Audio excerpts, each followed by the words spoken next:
Third team, and the way it works, just like for football, no coaches, no voting, just the two of us putting our heads together in a room and seeing the 15 guys that we come up with. So, third team, I have a couple notes on these selections, but here I'll just read them off. So 3 guards, 2 forwards for every team. So for the third team, we have David Elliott from Birmingham, Jesse Benute from Granada Hills, Ronald Mitchell from Fairfax. Those are the 3 guards. And then Khalil Haywood from Taft and David Cheatham from University as our forwards.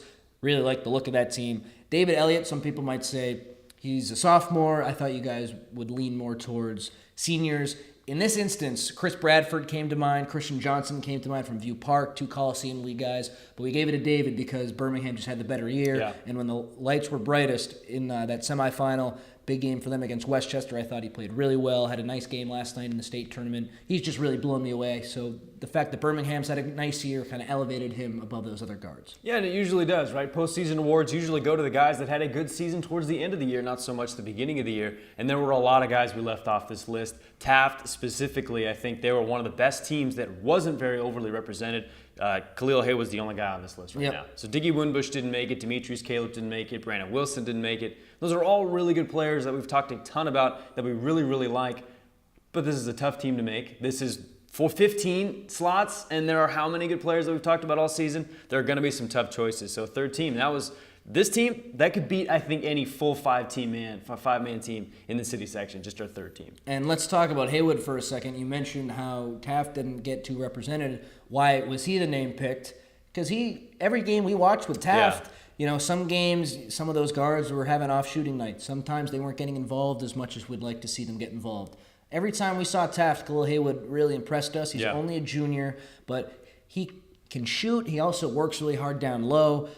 I know some of those other guys might have more potential per se, but Khalil Haywood really blew us away this year, and I think this is some credit that he deserves because he had a fantastic, fantastic season. Yeah, I think a lot of Taft's offense is facilitated by Diggy. Of course it is. He's the point guard. He needs to create shots for his teammates, but it seemed like you mentioned, every single time Khalil Haywood was on the floor, he was able to create his own shot, something we didn't see from some of those other guys. So for me, Khalil Haywood always looked like the most athletic guy on the field or on the court, was able to get things done, and that's why he makes our list. Second team, from El Camino Real, we have Javel Collins, Westchester's Jeremiah Turley, Fairfax's Keith Dinwiddie, Fairfax's Dalen Williams, and Birmingham's Corey Cofield, who West Valley Player of the Year. Yeah, as a sophomore. Yeah, so many good things to say about him. He's had a fantastic year, but Williams came on so strong down the stretch.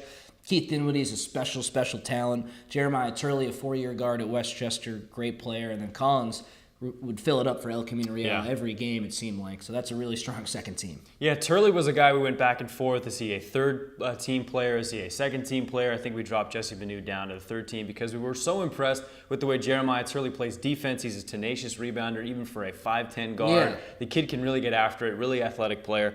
And just looking at this team, I mean, we've talked about so many of these players. Corey Cofield's going to be a junior next year. He's going to help lead Birmingham. Dalen Williams, I hope he plays somewhere at the next level. And then Javel Collins, a guy that I've talked about every single time we mention El Camino Real. He's the dog. He's the guy that fills it up. So many talented players here on this list.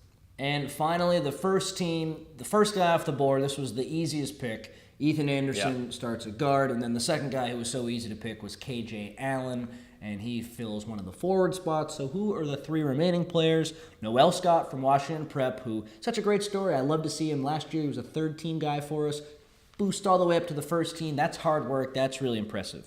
Jordan Brinson from Westchester. Last year was left off the list because of injuries. Some people thought he played enough. Why wasn't he on your list? Yeah. We thought he was a little bit too banged up last year, so we didn't give him a spot. This year makes the first team. And then Robert McCray. He was a little bit injured last year as well, and he makes the first team. So this is a story of redemption for a lot of these guys. And credit to Ethan Anderson and KJ. They both made the first team a year ago as well. Really impressive to do that back-to-back years. But, man, that first team, that is about as good a 5 as you'll find in high school basketball. That is very, very good. Fairfax leads the list with all their selections, and deservedly so. Westchester's up there too, but congrats to everyone who made the list. Yeah, fantastic teams we've seen, fantastic players. Just so excited to watch them develop and turn into some of the best players in Southern California. Yeah, and like we said, the Coliseum League, they have every right to feel a little slighted without a single player on these lists. I understand. We really thought about Chris Bradford. We really thought about Reese Christian Dixon, Johnson. too. We really thought about Reese Dixon. And with the exception of Bradford, these are two younger guys who will have more chances. Bradford was right there, probably the one guy left off. If we could do a 16th, they'd be the first guy off the bench for one of these teams. So sorry to you, but like we said, we'd like to keep it competitive and really tough to make. So that's kind of the story with these lists, and I'm happy with what we came up with. Yeah, and we did a fantasy draft on Instagram Yes, Live, we did. and I think my fantasy drafted team would just kick your butt. I think every single one of my guys is on one of these lists. But regardless, fantastic set of players for each team. Yeah. So that'll do it for City Section basketball coverage from Connor and Alex in terms of these videos. We'll cover these teams in the state playoffs Yeah. as far as they go. Hopefully we can get some teams into Sacramento. That would be a great story. But these videos, thing of the past. We're going to start doing baseball now. Oh, can't wait. Yeah, Alex is a big baseball guy. But thank you so much for following along. We've loved coming out to gyms, covering these games. It's always fun. Great covering, to meet everybody. Yeah, City Section Hoops. Met a lot of great characters this year. So for Alex Scar, I'm Connor Morissette. We will see you next basketball season. Thank you for watching.